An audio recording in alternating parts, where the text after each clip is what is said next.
El estridente sonido del teléfono me arrancó del sueño a las 6:47 de la mañana, un martes cualquiera que se convertiría, irremediablemente, en algo inolvidable. La voz del otro lado era un susurro entrecortado, apenas audible sobre el silencio de mi casa. Era la asistente de la familia Osborne. Su tono quebradizo y lleno de pánico presagiaba lo peor. Doctor, es urgente. Osie no responde bien esta mañana. Sharon está muy angustiada.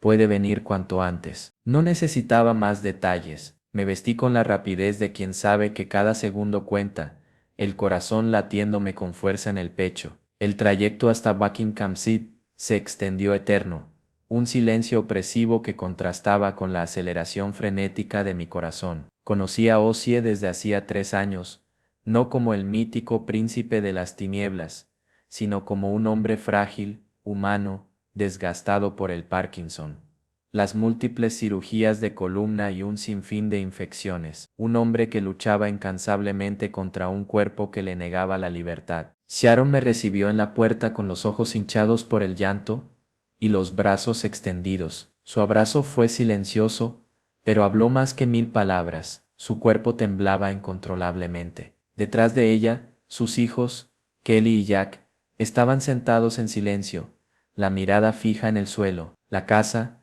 habitualmente llena de la energía vibrante de Osie, estaba sumida en una inquietante quietud. Está en su habitación, susurró Sharon, la voz apenas audible. Esta mañana, solo intentó levantarse, no quiso ayuda. Lo encontramos en el suelo, apenas respirando. El largo pasillo alfombrado parecía extenderse infinitamente. Al entrar en la habitación, un aire denso, casi irrespirable, me envolvió. Ahí estaba él, en el suelo, su cuerpo encogido sobre sí mismo, la mandíbula ligeramente abierta, los ojos entrecerrados. No había sangre, ni gritos, ni dramatismo, solo un cuerpo cansado, que se rendía. Me arrodillé a su lado. Su pulso era débil, su respiración superficial, su piel fría, sus labios, resecos, susurraban algo ininteligible. Pero cuando mis dedos tomaron su mano, él me miró, no como paciente a médico, ni como estrella a fan, sino como un hombre a otro hombre. En sus ojos vidriosos, vi una historia entera. Ya está bien, Doc, susurró, con una voz que apenas era un suspiro. Ya luché suficiente. Sus ojos, vidriosos y llenos de una tristeza profunda, me miraron con una intensidad que traspasó la barrera entre la vida y la muerte. No era la mirada de un paciente a su médico, ni la de una estrella de rock a un admirador, sino la de un hombre que se despedía, serenamente, de su vida terrenal, un hombre cansado de luchar, listo para descansar. En ese instante, comprendí que estaba presenciando algo más que un proceso médico. Estaba ante un encuentro íntimo, trascendental, entre dos mundos, apenas audible. Osie susurró: ya está bien, Doc, ya luché suficiente. Su voz, un hilo de aire, reflejaba la resignación de quien ha agotado todas sus fuerzas. Le tomé el pulso por debajo de 30 latidos por minuto. Su corazón estaba en la agonía final. No tenía horas, quizás solo minutos. En ese momento comprendí la magnitud del instante. Estaba presenciando la transición, el delicado y sutil paso de la vida a la muerte. Un momento tan conmovedor como cualquier otro nacimiento. Sharon entró corriendo, arrodillándose a su lado, abrazándolo con una fuerza que parecía contener la fragilidad de un alma a punto de partir. Estoy aquí, mi amor, le susurró al oído, con una voz cargada de amor y esperanza. Quédate tranquilo, lo lograste. Fuiste más fuerte que todos. Kelly se unió a ellas, besando la frente de su padre, susurrando palabras de agradecimiento y amor. Jack, con los puños apretados y los ojos llenos de lágrimas contenidas, observaba la escena en silencio. Ese fue el momento cumbre, el corazón de ese encuentro entre dos mundos, el paso lento, medido y definitivo de la vida a la muerte. 7 minutos lentos, eternos, transcurrieron hasta que su respiración cesó por completo. A las 8:02 de la mañana, su pecho dejó de moverse. Confirmé lo que todos ya sabíamos. Se ha ido, dije con la voz quebrada, consciente de que estaba pronunciando el final de una vida, el cierre de un capítulo, pero también el inicio de una nueva etapa. En esos 7 minutos, había visto la fragilidad de la vida humana, la belleza del amor en sus momentos más críticos, la resignación ante lo inevitable. Había presenciado el encuentro más íntimo entre dos mundos, la vida y la muerte. 7 minutos, eso fue todo lo que duró. 7 minutos que se estiraron, se retorcieron, se convirtieron en una eternidad. 7 minutos de silencios cargados de una tensión tan palpable que casi se podía cortar con un cuchillo. Un silencio que no era vacío, sino un espacio repleto de emociones contenidas, de lágrimas a punto de estallar, de un amor incondicional que luchaba contra la inminencia de la pérdida, un silencio que precedía a la tormenta, a la explosión de dolor que inevitablemente seguiría. Sharon, Kelly y Jack permanecieron inmóviles alrededor de la cama, como estatuas de piedra, abrazando al hombre que ya se escapaba de sus manos. La respiración de Ossie se hizo cada vez más superficial, más espaciada, como un suspiro que se desvanecía lentamente. Cada inhalación y exhalación se convertía en un eco atronador en la habitación. La tensión era tan fuerte que se podía tocar con las manos.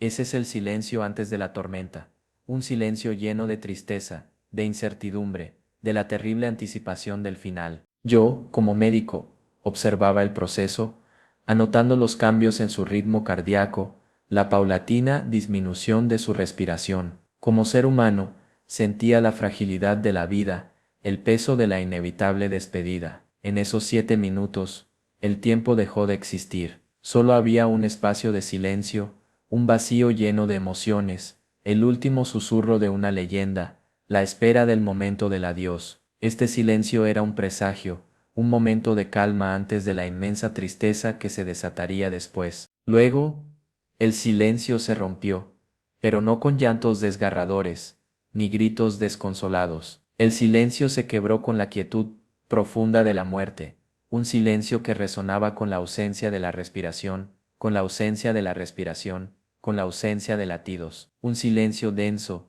pesado, que anunciaba una tormenta emocional posterior, un silencio que hablaba más que cualquier palabra, un silencio que sellaba el final, el silencio antes de la tormenta de dolor que estaban a punto de experimentar. Después de confirmar su partida, el protocolo médico indicaba una última revisión del cuerpo, no por obligación, sino por respeto. Era como recorrer un campo de batalla después de la última gran lucha, examinando cada cicatriz, cada marca, cada huella de la batalla que Ossie había librado contra su propio cuerpo. No lo hice como un médico frío y distante, sino como alguien que había sido testigo de su lucha diaria durante años. Su piel estaba pálida pero limpia. Sharon siempre se aseguraba de que lo cuidaran con ternura, incluso en los días más difíciles. La curvatura extrema de su espalda, producto de múltiples operaciones de columna, era una letra S mal trazada, grabada en su carne. Una cicatriz de casi 20 centímetros recorría su cuello hasta el hombro, un recuerdo de una cirugía que él mismo denominó el infierno en la tierra. Cada marca, cada deformación, contaba una historia, un fragmento de su vida. Pero fue algo más lo que me estremeció. Al revisar la zona del cuello, noté una pequeña protuberancia justo en la base del cráneo. Era sutil, casi imperceptible, pero no estaba allí antes. No era un tumor, parecía un desplazamiento interno de una vértebra, una presión inusual, más firme que cualquier tejido normal. Una de las vértebras superiores, ya dañadas por un accidente en 2019, había cedido más de lo previsto. Esa pequeña desviación había afectado el nervio frénico, responsable de la activación del diafragma. Su cuerpo simplemente dejó de respirar. El colapso no fue cardíaco, sino neuromuscular. Aunque aún tenía signos vitales al llegar, su sistema ya no respondía.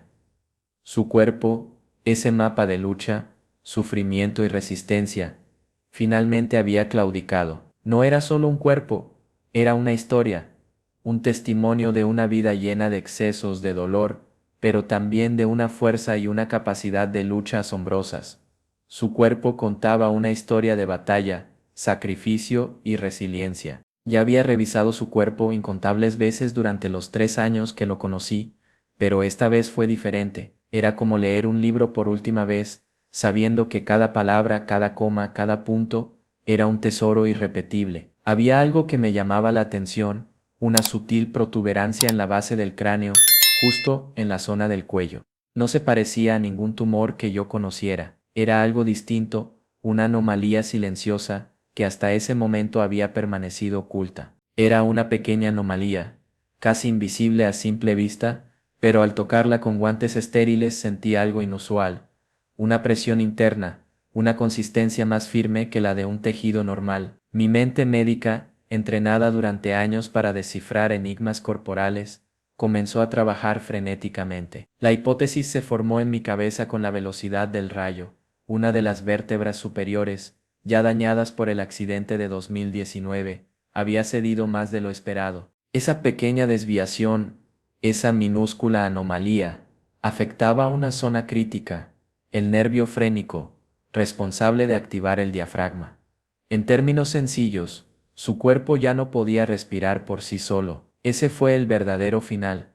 El colapso no fue cardíaco, sino neuromuscular. A pesar de que aún presentaba signos vitales cuando llegué, su sistema ya se había rendido. El descubrimiento de ese pequeño detalle revelaba la verdadera causa de su muerte, un secreto médico que solo el cuerpo de Ozzy había podido guardar hasta ese momento. Me quedé en silencio, no por el asombro médico, sino por el peso de la verdad. Si esto se hubiera descubierto antes, si se hubiera realizado esa resonancia que se omitió por los dolores, hubiéramos podido evitarlo, pero ya no había tiempo para el qué pasaría si. Lo único que quedaba era asumir la verdad con humildad, con la profunda tristeza de comprender que a veces, a pesar de nuestros esfuerzos, la muerte llega de maneras silenciosas y sutiles, dejando tras de sí un misterio médico resuelto demasiado tarde. El descubrimiento médico no aliviaba el dolor, pero sí revelaba la silenciosa batalla que había luchado Ozzy hasta su último suspiro, un secreto médico que finalmente estaba al descubierto.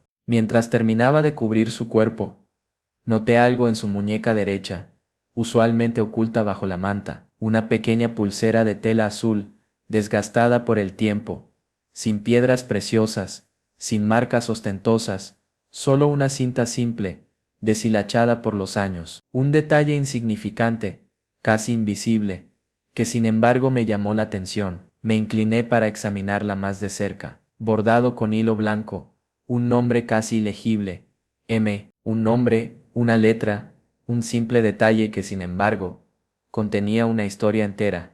Era el nombre de su hija mayor, Melissa, la más alejada de los reflectores, la que siempre permanecía en la sombra. Pero Ozzy en sus momentos de vulnerabilidad, me había confiado que ella era la que guardaba en lo más profundo de su corazón. Ese pequeño detalle, esa pulsera desgastada, era un símbolo tangible de su amor incondicional por su hija, un testimonio silencioso de un vínculo familiar profundo. En ese momento todo cobró sentido.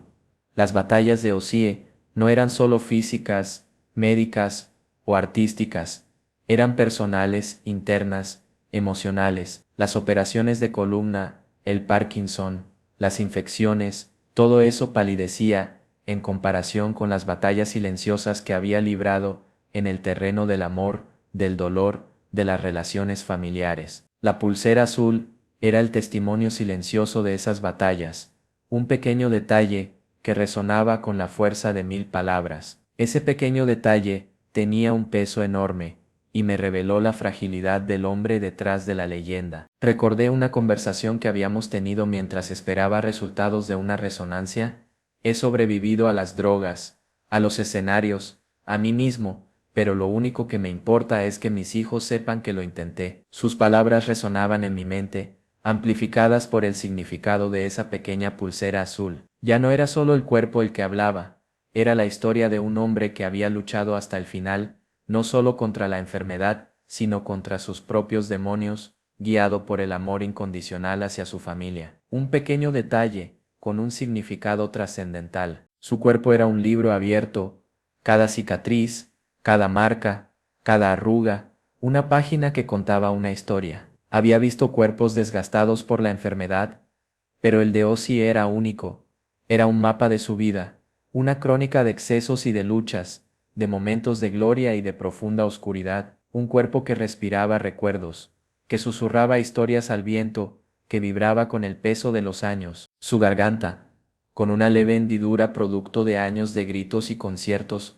Recordaba las noches en que su voz se elevaba por encima del clamor del público. Sus tobillos, rígidos y deformados, contaban la historia de años de giras sin descanso, de kilómetros recorridos, de viajes incesantes. Sus manos, aunque aún firmes, mostraban pequeñas contracturas por el Parkinson, un recordatorio constante de la batalla que había librado contra su cuerpo. Y sin embargo, esas mismas manos habían escrito cartas que, según Sharon, aún conservaba en una caja, cartas llenas de amor, de arrepentimientos, de reflexiones sobre una vida vivida al límite. Sus manos, marcadas por el tiempo, el dolor y la lucha, habían escrito palabras que ahora se convertían en un legado intangible, un testimonio de su alma. El peso de sus recuerdos estaba en sus manos, en sus palabras, en sus acciones, en cada marca visible en su cuerpo. Su cuerpo no era solo un recipiente que albergaba una leyenda,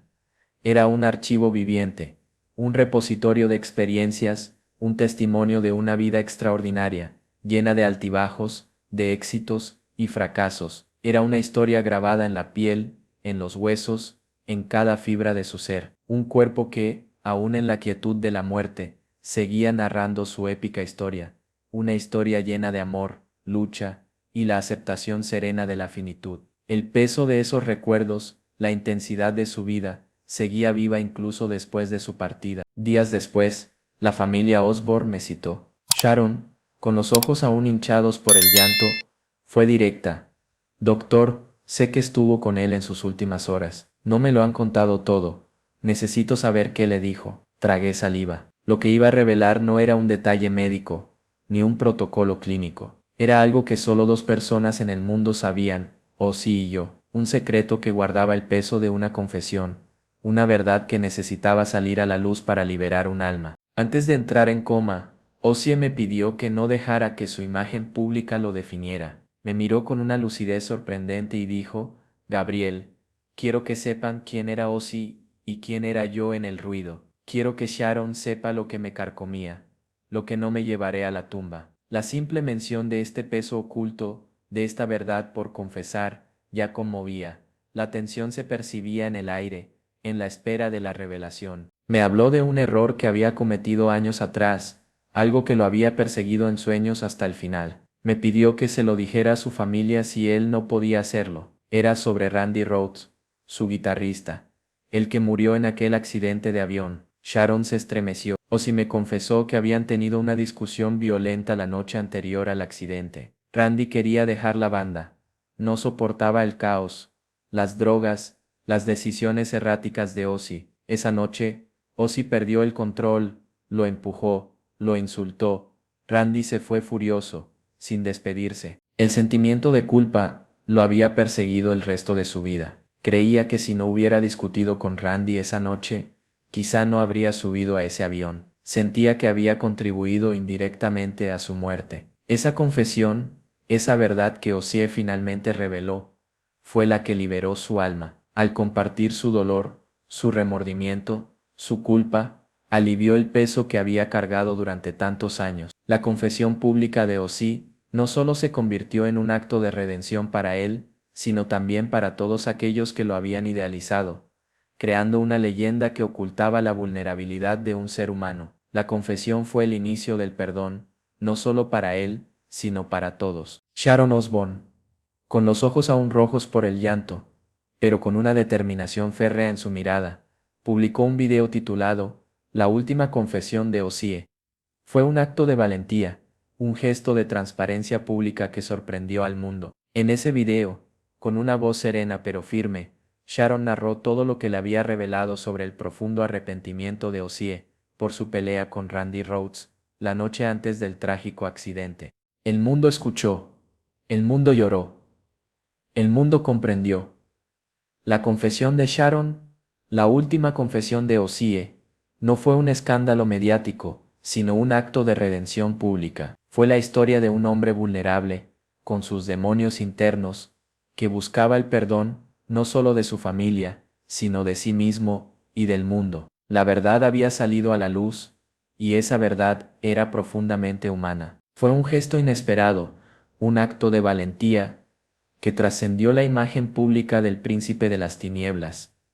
La revelación de la culpa de Osíe, la confesión de su error, no lo disminuyó a los ojos de sus fans, al contrario, lo hizo más humano, más cercano, más real. Esa confesión, ese acto de redención pública, lo humanizó, lo acercó a la audiencia, demostrando que detrás de la leyenda se escondía un hombre con virtudes y defectos, capaz de cometer errores y buscar el perdón. El mundo, acostumbrado a la imagen construida, a la máscara del artista, descubrió la vulnerabilidad y la humanidad detrás del mito. Y en esa vulnerabilidad, en esa confesión pública, encontraron una conexión más profunda con Ossie, un entendimiento más allá de la música y el escándalo. Fue un acto de valentía, una muestra de humanidad que conmovió a millones. El acto final de redención pública de Ossie trascendió la música y la fama, dejando un mensaje de perdón y aceptación humana que resonó en el mundo entero. Su legado, a partir de ese momento, sería recordado por su humanidad,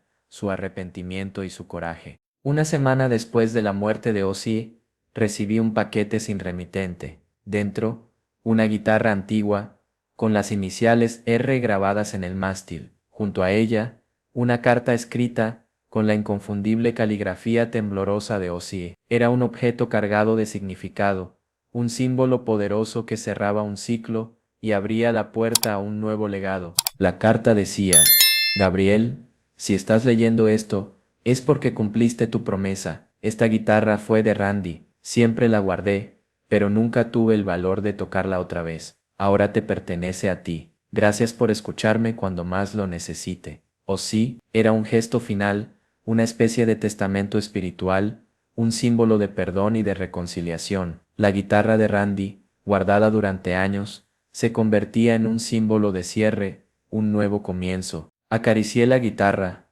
sintiendo la madera fría y suave bajo mis dedos. Era más que un instrumento musical. Era un legado, una historia de amistad, de rivalidad, de arrepentimiento y de un perdón finalmente encontrado. Era el símbolo del cierre de un ciclo doloroso, el inicio de un nuevo capítulo para todos. La guitarra de Randy, en mis manos, se convertía en un puente entre el pasado y el futuro, entre el dolor y la reconciliación. La muerte de Ossie no fue el final de su historia. Fue un punto final, sí, pero también un punto de partida. Su legado, más allá de la música y la leyenda, era el de un hombre que, aun en medio de la oscuridad, encontró la fuerza para enfrentarse a sus demonios y pedir perdón. Esa guitarra, ese legado, continuaría resonando a través del tiempo, transmitiendo una historia de redención, de perdón y de la profunda humanidad que se esconde detrás de cualquier mito. El cierre de un ciclo,